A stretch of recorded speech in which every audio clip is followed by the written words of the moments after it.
Când am făcut casa, am fost un băiat foarte deștept.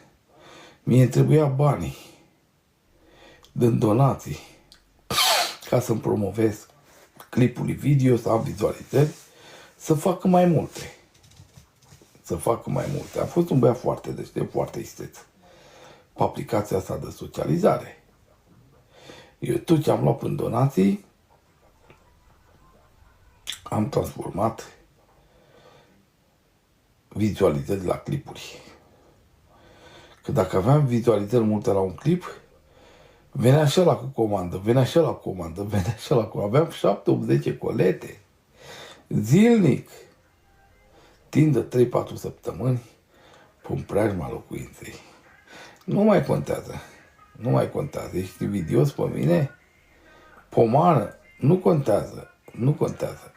M-am descurcat bine. Faceți și voi ca mine. Descurcați-vă dintr-o greșeală. Adevărat. Bravo, bravo, bravo. Păi vezi, fă și tu ca mine, tată. Cerșeală, necerșeală, pomană, nealea.